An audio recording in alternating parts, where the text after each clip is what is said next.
হযরত ইব্রাহিমের হাত পা বেঁধে মিনজানিকের হাতলে বসায় দেওয়া হলো। মিনজানিক ঘুরছে, রশি কাটলে আগুনে যাবেন। সত্যিকার অর্থে ইব্রাহিম মুসলিম আত্মসমর্পণকারী কিনা আল্লাহ পরীক্ষা নিতে চাইছেন। জিবরিল পাঠিয়ে দিয়েছেন। জিবরিল এসে বললেন, ইব্রাহিম আলাকা হাজাতুন ইয়া ইব্রাহিম, ওহে ইব্রাহিম, আগুনের কুণ্ডলীর সামনে তুমি অপেক্ষায় আছো, কয়েক সেকেন্ডের মধ্যে তোমাকে আগুনে ফেলে দেওয়া হবে। আমি আল্লাহর সবচেয়ে শক্তিশালী ফেরেশতা, আমার নাম জিবরিল। যদি কোনো সহযোগিতা লাগে, সাহায্য লাগে, আমার কাছে বলো। আল্লাহর পয়গম্বর মহান আত্মসমর্পণকারী ইব্রাহিম বললেন, আমার প্রয়োজন আছে সাহায্যের, কিন্তু জিবরিল তোমারে প্রশ্ন করি, হাজাতুন ইলাইকা আও ইলাল্লাহ, সেই সাহায্যটা তোমার কাছে চাইবো না আল্লাহর কাছে। আল্লাহ পাক খুশি হয়ে গেলেন। এর নাম আত্মসমর্পণ। সুবহানাল্লাহ বলবেন না? মুসলিম জাতির জনকের নাম কি? জোরে বলতে হবে। সন্দেহ আছে? 15 বছর আমরা অনেক আজে বাজে কথা শুনছি, ওগুলো বিশ্বাস করলে ঈমান থাকবে না। মুসলিম জাতির জনককে কোনো সন্দেহ? আল্লাহ তাআলা উম্মতে মুহাম্মাদীকে মুসলিম কিভাবে হতে হয় শিক্ষা দিয়েছেন হযরত ইব্রাহিমের আদর্শ থেকে। বলেন সুবহানাল্লাহ। ইব্রাহিম আলাইহিস সালাম যখন ছোট, মাত্র বালেগ হইছেন, আকেল হইছেন, আকেল জ্ঞান আসছে, বালেগ হইলেন, আল্লাহর তৌহিদের পরিচয় পেয়ে গেলেন। তিনি একদিন উন্মুক্ত ময়দানে দাঁড়িয়ে আছেন, আর উনি যেই দেশে ছিলেন, ইরাকের বাবেল, জায়গার নাম কি? বাবেল। বাবেল এটা ইরাকে। সেখানেই ছিল ইব্রাহিম আলাইহিস সালামের পিতৃভূমি। ওই এলাকার মানুষগুলো ছিল সব প্রকৃতি পূজারী। কি পূজারী? কেউ নক্ষত্রের পূজা করত, কেউ সূর্যের পূজা করত, কেউ চাঁদের পূজা করত। প্রকৃতি পূজারী ছিল। আবার পাশাপাশি মূর্তি বানায়ও পূজা করত, অর্থাৎ সব ধরনের শিরকি করত। আল্লাহ রাব্বুল আলামিন বলেন, ফালাম্মা জান্না আলাইহিল লাইলু রাআ কাওকাবান ক্বালা হাযা রাব্বি ফালাম্মা আফালা ক্বালা লা উহিব্বুল আফিলিন। ইব্রাহিমকে যখন রাত আচ্ছন্ন করে ফেলল, আকাশপানে তাকিয়ে তিনি উজ্জ্বল নক্ষত্র দেখতে পেয়ে বললেন, হাযা রাব্বি, এ হলো আমার রব। মনে রাখবেন, আল্লাহর কোন একজন পয়গম্বর নবুয়ত পাবার আগেও কোনোদিন শিরক কুফর করে নাই। এখন তিনি যে কিছু সময়ের জন্য বলছেন হাযা রাব্বি, নক্ষত্রকে এটা আমার রব, তো শিরক হয়েছিল নাকি? কথা বলেন। এই জন্য তো বলি, বাংলা পড়াশোনা করে মৌলবী হওয়া যায় না। আর যে মৌলবীর পড়াশোনা নাই ভালো মতো, এই ঈমান নষ্ট করে। আর যে ডাক্তারের পড়াশোনা নাই, ও রুগী মারে। একটা হাতুরা মৌলবী, একটা হাতুরা ডাক্তার, দোনোটাই ক্ষতিকারক। রাগ করবেন না, বাংলাদেশে হাজার হাজার যোগ্য আলেম আছে, কোনো সন্দেহ নাই। কিন্তু মাঠে যারা বক্তা, প্রবক্তা, স্কলার, এদের অধিকাংশরই পর্যাপ্ত পড়াশোনা নাই। এই জন্য তারা বক্তব্য রাখতে যে কুফর করে। ওই এক আপনাদের এদিককার এক বক্তা, আমি তো এগুলো দেখি না, আমাকে আমার আইটি ডিপার্টমেন্ট বলেছে, বক্তা ওয়াজ করতে করতে বলে ফেলছে, আল্লাহ তো চাঁদা নেয়। আচ্ছা বলেন তো ভাই, আমি ফতোয়া দিব না, যে বলছে আল্লাহ চাঁদা নেয়, যেই অর্থে বলুক, তার ঈমান আছে না বেঈমান? তো তাসলিমা নাসরিন আর তার মধ্যে পার্থক্য কি? ওটা হচ্ছে বস সুরতের নাস্তিক, এটা হচ্ছে নেক সুরতের নাস্তিক। ঠিক কিনা? এই বক্তাদেরকে আমি ধরি, সেই জন্য অনেকের কাছে আমি এখন চোখে শুল হয়ে গেছি। মানে ওনারা যা খুশি তা বলবে। কাফের মুশরিক নাস্তিকরা, আউল বাউল ফাউলরা আল্লাহ তার রাসূলের শানে বেয়াদবি করবে, সেটাও যেমন ছাড়বো না। লেবাসধারী মৌলবীরাও যদি আল্লাহ তার হাবিবের শানে বেয়াদবি করে, সেটাও ছাড়বো না। এটাই তো ইনসাফ। এটা কি? কিন্তু নাস্তিকরা করলে আন্দোলন হবে আর মৌলবি করলে আন্দোলন হবে না। এটা জাস্টিস না ইনজাস্টিস? বিচার না অবিচার? এ আমার দেশের অনেক মৌলবীর মধ্যে এই সুবিচারটা নাই। কাফের মুশরিক নাস্তিক করলে আন্দোলন করে, বিগত 15 বছর আন্দোলন করছে। এখন যে কুফর হচ্ছে, শিরক হচ্ছে, ইসলামের বিরোধিতা হচ্ছে, মৌলবী সাহেবরা মুখে কলা আর মুলা দিয়া বসে আছে। বলতে গেলে ওনাদের পিসাব বেজার হবে। পিসাব মানে ডক্টর ইউনূসের কথা বলছে, বেজার হয়ে যাবে। উনি যদি বেজার হয়ে যায়, আমেরিকা বেজার হয়ে যাবে। আমেরিকা বেজার হলে তো আর ক্ষমতায় যাওয়া যাবে না। কথা বলেন, ক্ষমতায় বসাবার মালিক আমেরিকা? ক্ষমতা কে দেন? তুতিল মুলকা মান তাশা ওয়া তানজিউল মুলকা মিম্মান তাশা। তুমি যাকে খুশি তাকে রাজত্ব দাও, তুমি যাকে খুশি তাকে রাজত্ব থেকে টেনে হিচড়ে নামায় দাও। কার কাজ? আল্লাহ দেখাইছেন না? নাবালেগ বাচ্চাদের দিয়ে এই দেশের সবচেয়ে নিকৃষ্ট স্বৈর শাসককে 45 মিনিটের মধ্যে বাংলাদেশ থেকে বহিষ্কার করা হয়েছে। কার ক্ষমতায় হয়েছে? কিসের আমেরিকা? কিসের ছাত্র? কিসের বুদ্ধিজীবী? সব ছিল রোল প্লে করার জন্য। মূল কাজটা কে করে দিয়েছেন? কে? এটা ভুলে যাবেন? ভুলে যাবেন? তা আল্লাহর মুখাপেক্ষী হন। ক্ষমতায় যেতে আল্লাহর মুখাপেক্ষী হন। আমেরিকা আর ইন্ডিয়ার দিকে মুখাপেক্ষী হলে ক্ষমতায় যাওয়া যাবে না, গেলেও টিকা যাবে না। ঠিক কিনা? ইব্রাহিম আলাইহিস সালাম এক মুহূর্তের জন্য শিরক করেন নাই। তিনি যে নক্ষত্রকে বলছেন হাজা রাব্বি, এটা তাফসীর আছে। ওনার সামনে দাঁড়ায় ছিল নক্ষত্র পূজারীরা, তাদেরকে বলছেন হাজা রব্বি আলা জামিকুম, হাজা রব্বি ফি জামিকুম। তোমাদের ধারণায় এটা আমার রব, আমার ধারণায়। সুবহানাল্লাহ বলবেন। আল্লাহ পাক বলেন ফালাম্মা আফালা ক্বালা লা উহিব্বুল আফিলিন। চাঁদের আলোতে নক্ষত্র যখন ম্লান হয়ে গেল, ইব্রাহিম বললেন ক্ষয়ঞ্চু ম্লানশীল, যার শক্তি খর্ব হয়, এরকম কোন সত্তাকে আমি রব মানতে পারি না। দেখলেন চাঁদ, দেখলেন কি চাঁদ। আল্লাহ রাব্বুল আলামিন বলেন ফালাম্মা রাআল কমারা বাযিগান ক্বালা হাযা রাব্বি ফালাম্মা আফালা ক্বালা লাইন লাম ইয়াহদিনি রাব্বি লাআকুনান্না মিনাল কওমিদ দাল্লিন। হযরত ইব্রাহিম আবার দেখলেন আকাশের চাঁদকে, পূর্ণিমার চাঁদ দেখে বললেন হাজা রব্বি, এটা আমার রব। এটা তার বিশ্বাস ছিল না। চন্দ্র পূজারীদেরকে বললেন তোমাদের ধারণায় এটা আমার রব। চাঁদ যখন ডুবে গেল, তিনি বললেন যদি আমার রব আল্লাহ আমারে হেদায়েত না করতেন, আমি পথভ্রষ্টদের কাতারে শামিল হয়ে যেতাম। দিনের বেলা দেখলেন সূর্য।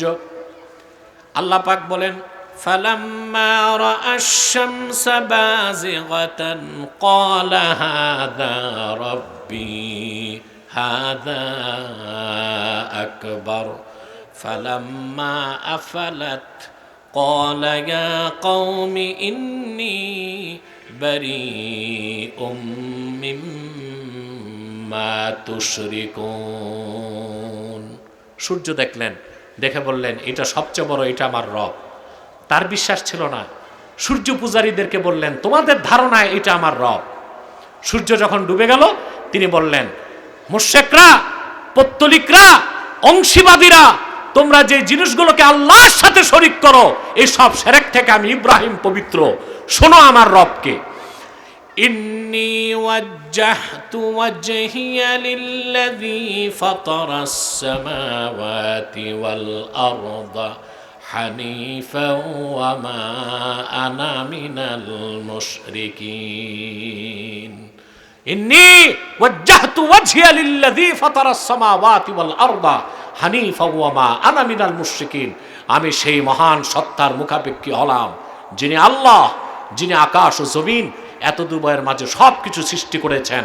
আমি মুশরিকদের দলভুক্ত নয়। বলেন সুবহানাল্লাহ। যেই আল্লাহর পরিচয় পেলেন, আল্লাহ নির্দেশ করছেন ইব্রাহিম এবার যাও, তোমার বংশের লোকেরা মূর্তি পূজা করে, এর থেকে বাঁচাও। তিনি গেছেন, তাদেরকে দাওয়াত দিছেন, দাওয়াত তারা নিল না। হযরত ইব্রাহিম কি বলছে জানেন? মুখের উপর বলছেন, তার বংশধরকে বলেছেন, তাল্লাহি লা আকিদান্না আসনামাকুম বা'দা আন তুওয়াল্লু মুদবিরিন। ঠিক আছে, মূর্তি পূজা ছাড়বা না, তোমরা এখান থেকে ফিরে গেলেই তোমাদের মূর্তিগুলোর ব্যাপারে আমি চূড়ান্ত সিদ্ধান্ত গ্রহণ করব। যেই তারা পূজা মণ্ডপ ছেড়ে বাড়ি গেল, বড় একটা কুঠার নিয়ে তিনি সমস্ত মূর্তিগুলোর নাক নকশা ভাঙ্গা মানচিত্র সমান করে দিয়েছেন। সুবহানাল্লাহ কইবেন। তারপরে ওরা পরের দিন ফিরে এসে যে ওদের কল্পিত খোদা সব মাটিতে উপুত হয়ে আছে, ওরা বলতে লাগলো, মান ফাআলা হাযা বিআলিহাতিনা, আমাদের এই মাবুদগুলোর এই অবস্থা কে করছে? কথা বুঝেন না? তো লোকেরা বুঝে গেছে সেই সমাজে তৌহিদের বাণী প্রচারকারী একজন যুবক ছিলেন, তার নাম ছিল ইব্রাহিম। সুবহানাল্লাহ বলবেন। লোকেরা বলতে লাগলো, আমাদের এলাকায় একজন লোক আছে যে আমাদের মূর্তিগুলোর বিরোধিতা করে, সেই এই কাজটা করছে। ইউকালু লাহু ইব্রাহিম, তাকে ইব্রাহিম বলে ডাকা হয়। কি বলে ডাকা হয়? ইব্রাহিম আলাইহিস সালামকে ডাকা হলো, তুমি এই কাজ করছো। তিনি মিথ্যার আশ্রয় নিলেন না, কৌশল অবলম্বন করলেন। তিনি বললেন, সবচেয়ে বড় যে সেই কাজ করছে, মনে মনে আছি এই মুশরিকদের মধ্যে আমি তো বড়। ওরা বুঝে নিছে হাতির সুরে কুঠার বেঁধে দিছিলেন তিনি, ওরা ভাবছে হাতি এই কাজ করছে। তো তারা বলতে লাগলো, হাতির কি জীবন আছে নাকি? এটা তো মূর্তি, এ কি করতে পারে নাকি? বলে জিজ্ঞেস করো। বলে ও কি কথা বলে নাকি? বলে যে কথা বলতে পারে না সে আবার খোদা হয় কেমনে? চলে গেল কেস নমরুদের কাছে। নমরুদ বলল, ডাকো ইব্রাহিমকে। ডাকা হলো, বিশাল অগ্নিকুণ্ড নির্মাণ করা হলো, আগুন প্রজ্বলন করা হলো, ইব্রাহিম আলাইহিস সালামকে আগুনে নিক্ষেপ করা হবে। আগুনের কাছেও যাওয়া যায় না, এত উত্তাপ। নমরুদের একজন প্রকৌশলী ছিল তার দেশে, তার নাম হুজান। কি নাম? সে বলল, আমি একটা যন্ত্র বানাই দিই। তখন সে বানাই দিল কাঠের কামান। এটাকে আরবিতে বলা হয় মিনজানিক। কি বলা হয়? এটার বহুবচন মাজানিক। এটা চরক গাছ না, বক্তারা বলে চরক গাছ। চরক গাছ না, এটা হচ্ছে কাঠের কামান, নিক্ষেপক। এখন যেমন মিসাইল আছে, ক্ষেপণাস্ত্র আছে, কথা বলেন, ক্ষেপণাস্ত্র লঞ্চ করা হয় না? ওই যুগে ছিল কাঠের কামান, যেটা দিয়ে নিক্ষেপ করা হতো, দূরে পাথর দিয়ে আঘাত করা হতো। মিনজানিক তৈরি করা হলো। হযরত ইব্রাহিমের হাত পা বেঁধে মিনজানিকের হাতলে বসায় দেওয়া হলো। মিনজানিক ঘুরছে, রশি কাটলে আগুনে যাবেন। সত্যিকার অর্থে ইব্রাহিম মুসলিম আত্মসমর্পণকারী কিনা আল্লাহ পরীক্ষা নিতে চাইছেন। জিবরিল পাঠিয়ে দিয়েছেন। জিবরিল এসে বললেন, ইব্রাহিম আলাকা হাজাতুন ইয়া ইব্রাহিম, ওহে ইব্রাহিম, আগুনের কুণ্ডলীর সামনে তুমি অপেক্ষায় আছো, কয়েক সেকেন্ডের মধ্যে তোমাকে আগুনে ফেলে দেওয়া হবে। আমি আল্লাহর সবচেয়ে শক্তিশালী ফেরেশতা, আমার নাম জিবরিল। যদি কোনো সহযোগিতা লাগে, সাহায্য লাগে, আমার কাছে বলো। আল্লাহর পয়গম্বর মহান আত্মসমর্পণকারী ইব্রাহিম বললেন, আমার প্রয়োজন আছে সাহায্যের, কিন্তু জিবরিল তোমারে প্রশ্ন করি, হাজাতুন ইলাইকা আও ইলাল্লাহ, সেই সাহায্যটা তোমার কাছে চাইবো না আল্লাহর কাছে। আল্লাহ পাক খুশি হয়ে গেলেন। এর নাম আত্মসমর্পণ। সুবহানাল্লাহ বলবেন না? এর নাম কি? আর আত্মসমর্পণকারী হচ্ছে মুসলিম। আত্মসমর্পণকারী কি?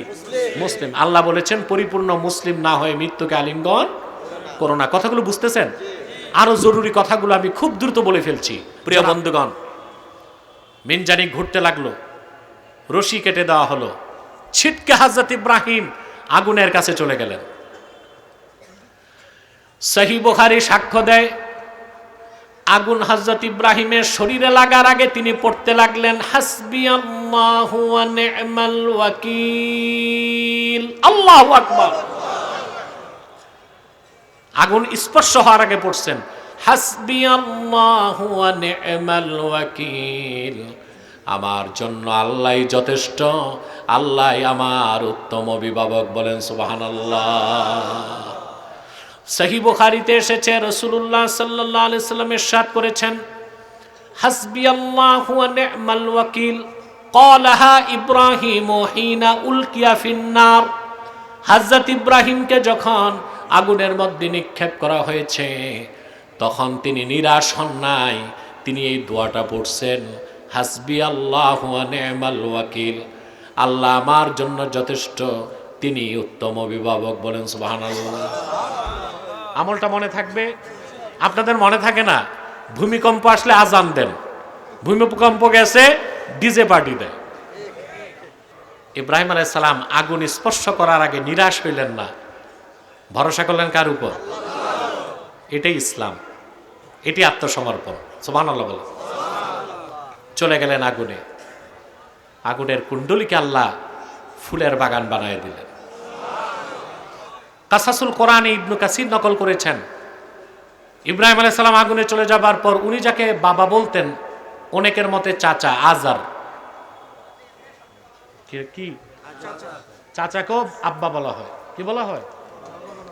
কিছু মুফাসসিরের মতে চাচাকেই কোরআন শরীফে আব্বা উল্লেখ করা হয়েছে। ইব্রাহিম আলাইহিস সালামের পিতার নাম ছিল তারিখ। কি নাম? যাক, সেই ইখতিলাফি বিষয়ে যাচ্ছি না।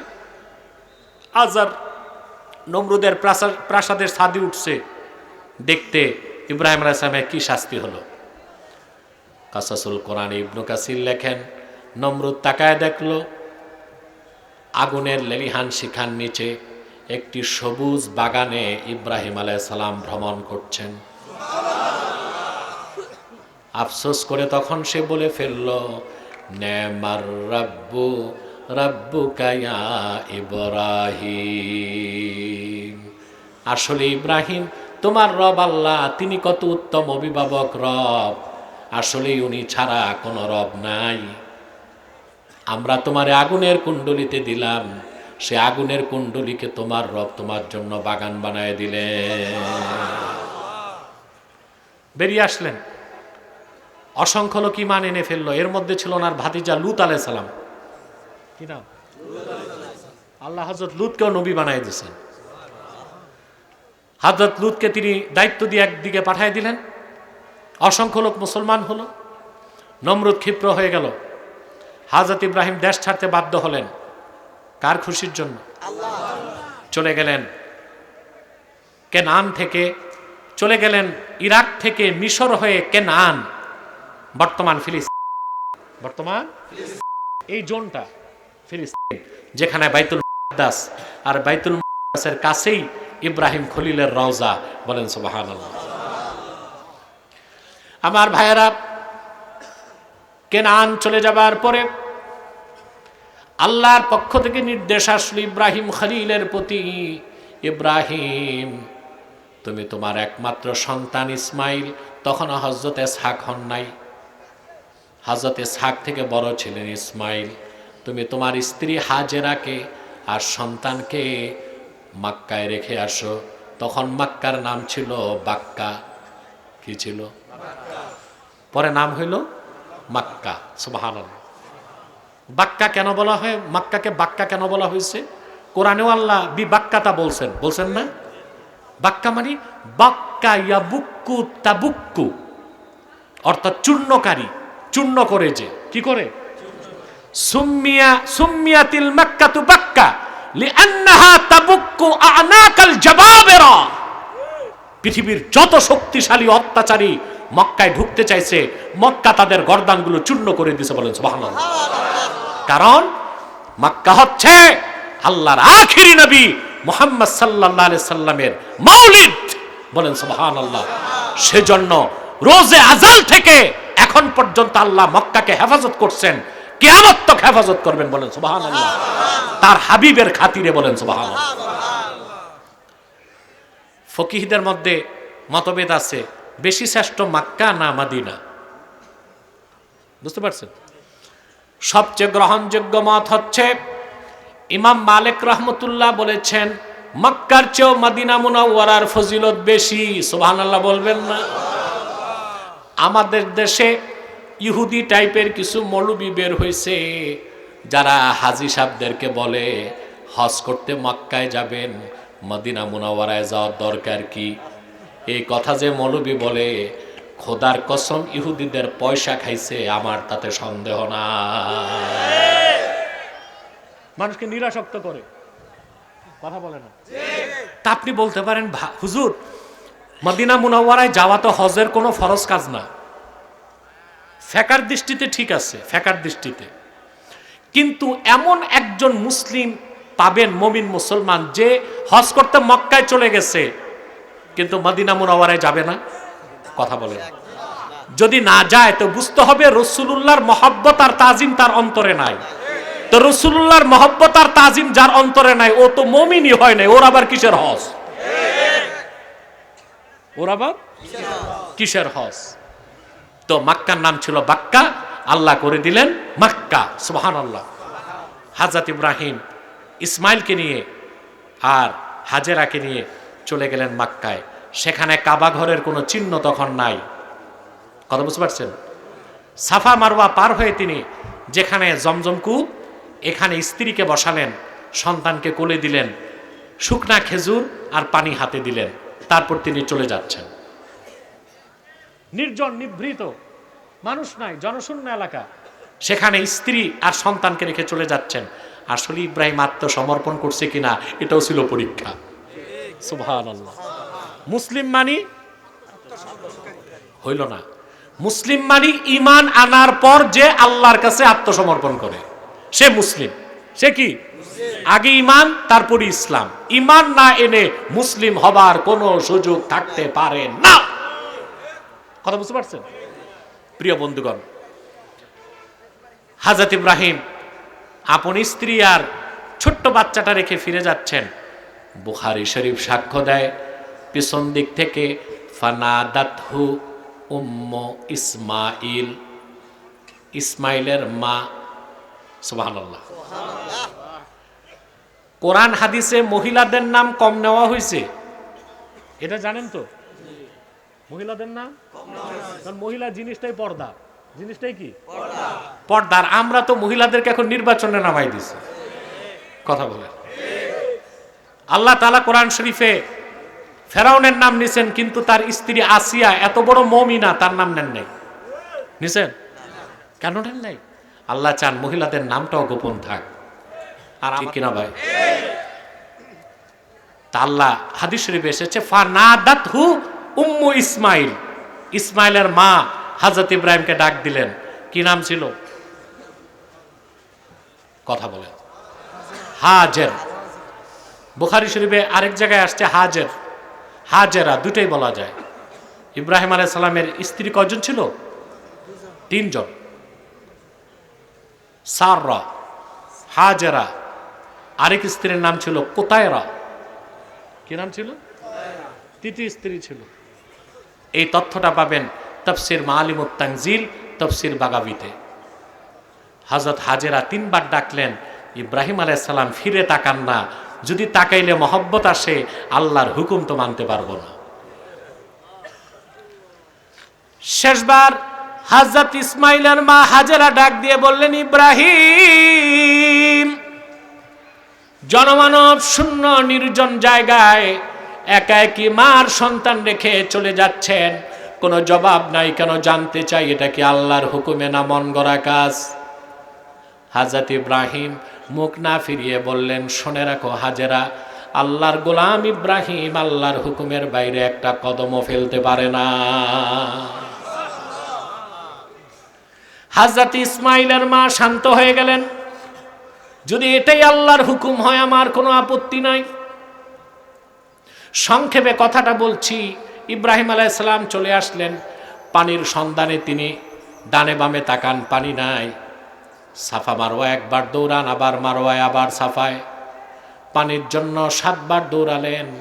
আল্লাহ তার অনুগত বান্দিরে দৌড়টাকে চির অম্লান করে রাখার জন্যে কিয়ামত তক হাজিদের জন্য আল্লাহ সাফা মারওয়ার দৌড়টারে ওয়াজিব বানায় দিলেন। সুবহানাল্লাহ। আমাকে আল্লাহ তার হাবিব মুহাম্মদ সাল্লাল্লাহু আলাইহি ওয়াসাল্লামের জুতা মোবারকের সদকায় আল্লাহর দেশ আরবে বহুবার নিছেন, হজ করার সুযোগ দিয়েছেন বহুবার, উমরা করার সুযোগ দিয়েছেন বহুবার। তো সাফা মারওয়ায় যখন দৌড়ায় তখন মনে পড়ে এই কাজটা আল্লাহ দিয়েছেন কেন? খুব কষ্টের কাজ তো, হ্যাঁ কথা বলেন।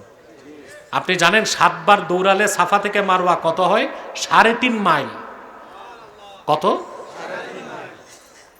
পরে বুঝতে পারলাম এই যে দৌড়াদৌড়ি এটাও এক প্রকার জিকির। আল্লাহর অনুগত বান্দি হাজেরা করে গেছেন, আল্লাহ এটাকে জিকিরের মর্যাদা দিয়ে দিয়েছেন। সুবহান। বুড়া বুড়া হাজি সাহেব দেখছি দৌড়াইতেছে, ঠিক না? আমার ভাইরা, হযরত ইব্রাহিম চলে আসলেন। হযরত ইসমাইলের পায়ের আঘাতে আল্লাহ জমজম কূপ করে দিলেন। হযরত ইসমাইল পান করলেন, তার মা পান করলেন। ফারান উপত্যকা সাফা মারওয়ার পাশ দিয়ে ইয়ামানের একটা কবিলা, তাদের নাম জুরহাম। কি নাম? হযরত ইসমাইলের নানার বংশ তারা। সুবহানাল্লাহ। মরুভূমি দিয়ে যাওয়ার সময় তাদের পানি নাই, পানি খুঁজতেছে। সাফা মারওয়া পার হয়ে তারা যখন জমজম কূপের কাছে আসলো, এসে দেখে সুন্দর পানির নহর। একজন স্বর্গীয় চেহারাদারী মহিলা বসে আছে, তার কোলে ফুটন্ত সুন্দর গোলাপের মতো একটা বাচ্চা হাসতেছে। জুরহাম কবিলার লোকেরা এসে বুঝতে পারলো এই নারী কোনো সাধারণ নারী নন। এসে বলল, মা যদি অনুমতি দেন এই জমজম এই পানির কূপ থেকে পানি পান করতে চাই। হযরত হাজেরা বললেন, এই কূপ আমার না, আল্লাহর কূপ, আল্লাহর বান্দাদের জন্য খোলা আছে। জমজমের পানি পান করে এমন মজা পেল তারা, আর দেশে ফিরে যায় নাই ইয়ামানে।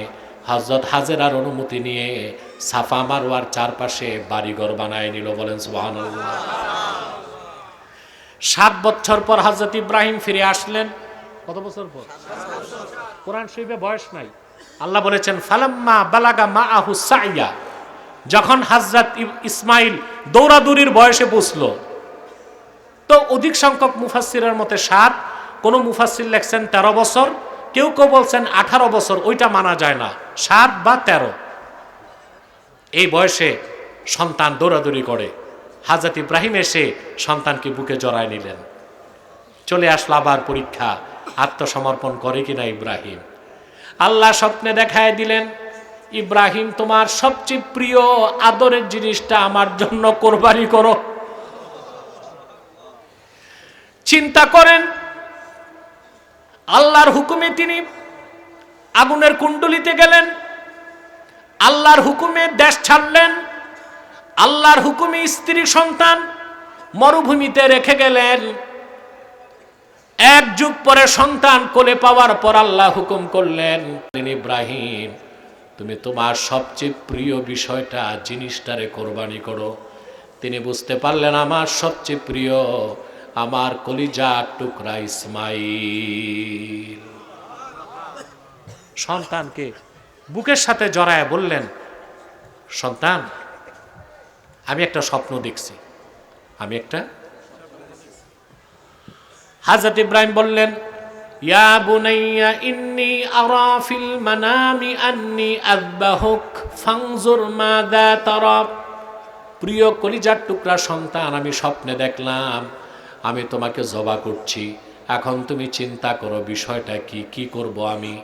হযরত ইসমাইল বুঝতে পারছেন তার বাবা নবী, নবীর স্বপ্ন ওয়াহি। আল্লাহু আকবার। নবীর স্বপ্ন ওয়াহি, এটা সাধারণ স্বপ্ন না। বললেন, ইয়া আবা তিফআল মা তুমার, আয় বাবা যা হুকুম পাইছো তা করো। আল্লাহর হুকুম প্রস্তুত, আমার গর্দান প্রস্তুত, তোমার ছুরিও প্রস্তুত, আমার কোনো আপত্তি নাই। আল্লাহ চেয়েছেন আমি কোরবানির জন্য প্রস্তুত আছি। ঘটনা আপনাদের জানা, কিন্তু শিক্ষাটা নিতে হবে। তিনি সন্তানকে মিনায় নিয়ে গেলেন, জবাই করতে উদ্যত হলেন, জবাই করতে পারলেন না। ছুরিটা পাথরে মারলেন, পাথর টুকরা হয়ে যায়। ইব্রাহিম বলেন, এটা কোন কারিশমা? ছুরিতে পাথর টুকরা হয়, ইসমাইলের গর্দান কেন কাটে না? আল্লাহ আকাশ থেকে ডাক দিয়ে বললেন, কাসাদ্দাক্তার রুইয়া, ইব্রাহিম স্বপ্নকে তুমি সত্য বানায় দিয়েছ। ইসমাইলকে জবাই করার দরকার নাই, আমি দুম্বা পাঠায় দিলাম, তুমি জবাই করো। পিতা পুত্র দুজনই আত্মসমর্পণকারী হিসেবে পরিচয় দিছি কিনা বলেন? জোরে বলেন। আল্লাহ বলেন, আল্লাহ কোরআন কারিমে বলেন, দুজনেই আত্মসমর্পণকারী হিসেবে প্রমাণ দিয়েছেন। সুবহানাল্লাহ। আসলামা ওয়া তাল্লাহু লিল জাবিন। সুবহানাল্লাহ। দুজনের ক্ষেত্রে আল্লাহ বলছেন আসলামা, অর্থাৎ ইব্রাহিম আর ইসমাইল দুজনই আত্মসমর্পণ করছে। মুসলিম মানে কি? জোরে বলতে হবে, আরো জোরে। ঈমান আনার পরে আল্লাহর হুকুমের সামনে আত্মসমর্পণ করার নাম হচ্ছে ইসলাম, ব্যক্তির নাম মুসলিম। বলেন সুবহানাল্লাহ। বুঝাতে পারতেছি? তারপরে দুজনই পাশ করলেন। এবার এত বড় পরীক্ষায় উত্তীর্ণ হযরত ইব্রাহিমের পুরস্কার কি? আল্লাহ বললেন, ইব্রাহিম তুমি তোমার সন্তান মিলে আমার ঘর কাবা বানাও। এত আসতে বললেন।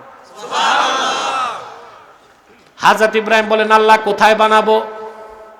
আল্লাহ বললেন, ইব্রাহিম আমার ঘর বাইতুল্লাহ আতিক। আদম যখন এসেছিল, যেখানে আমার ঘর ছিল, নূহের বন্যার সময় আমি উঠায় নিয়েছি। আল্লাহ জিবরিল পাঠায় দিলেন, জিবরিল এসে নিশানা দিয়া দিলেন।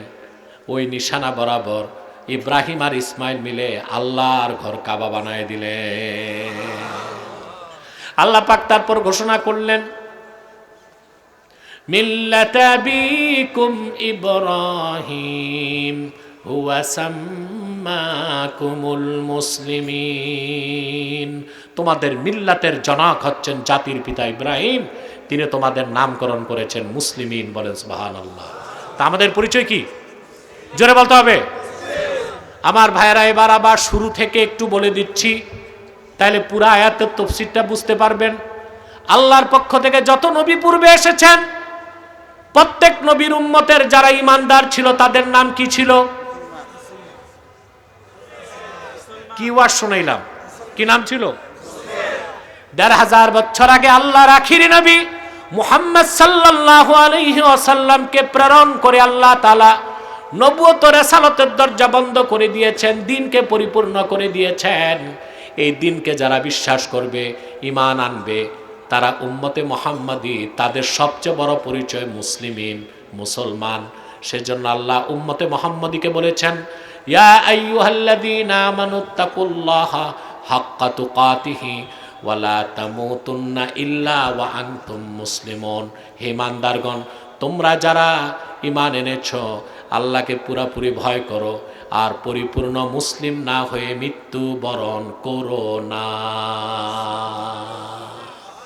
মনে থাকবে? এখন আসেন, আবার এই মিয়া এই লোকটার চুলকানি রোগ আছে, থাক, যাক, রাত হয়েছে, যাক, আর কেউ উঠার চেষ্টা করবেন না, আমার দিকে তাকান। আয়াত সূরা আলে ইমরান, আয়াত নাম্বার কত? ১০২। বলছিলাম, ভুলে গেছেন, কারণ আপনারা বাঙালি, শর্ট মেমোরি লস। কাছের কথা জলদি ভুলেন আপনারা, দূরেরটা তো মনেই থাকে না, ঠিক কিনা? এই আয়াতে দেখেন, শুরুটা হচ্ছে ঈমান দিয়ে, আয়াতের শেষ ইসলাম দিয়ে, মাঝখানে তাকওয়া। ইয়া আইয়ুহাল্লাযীনা আমানুত্তাকুল্লাহা হাক্কা তুকাতি ওয়া লা তামুতুন্না ইল্লা ওয়া আনতুম মুসলিমুন। শুরুটা ঈমান দিয়ে করছেন আল্লাহ, মাঝখানে তাকওয়া, তারপরে পরিপূর্ণ মুসলিম। অর্থাৎ ঈমান আনার পরে পূর্ণ তাকওয়া অর্জন করা ছাড়া খাঁটি মুসলমান হবার কোনো সুযোগ নাই। তাকওয়া কি?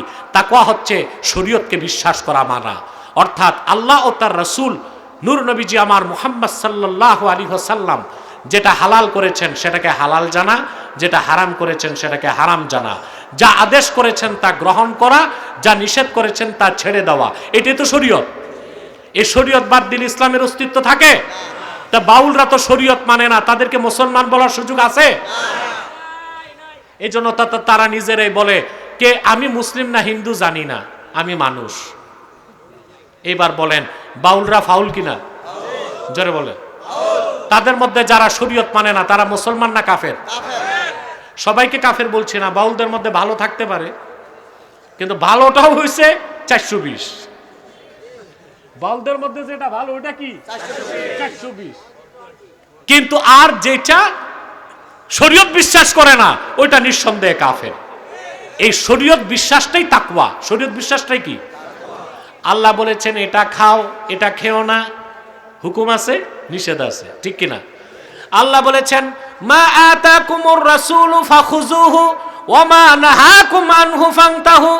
আমার রাসূল তোমাদেরকে যা বলেছেন তা করো, যা নিষেধ করেছেন তা ছাড়ো, এরই নাম শরীয়ত, ঠিক কিনা? এটা তাকওয়া। এটা কি?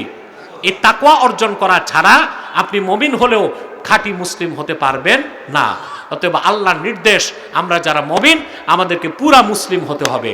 তার মানে শরীয়তের বিধান সবটা মানতে হবে, সব হালালকে গ্রহণ করতে হবে, সব হারামকে বর্জন করতে হবে। তাইলে আপনি হবেন খাঁটি মুসলিম। বলেন সুবহানাল্লাহ। সাদাকাল্লাহুল আযীম ওয়া সাদাকা রাসূলুহুন নবিয়ুল কারীম ওয়া নাহনু আলা যালিকা মিনাশ শাহিদিন ওয়াশ শাকিরিন ওয়ালহামদুলিল্লাহি রাব্বিল আলামিন। আল্লাহ কবুল করুক, মঞ্জুর করুক, বলুন আল্লাহুম্মা আমিন।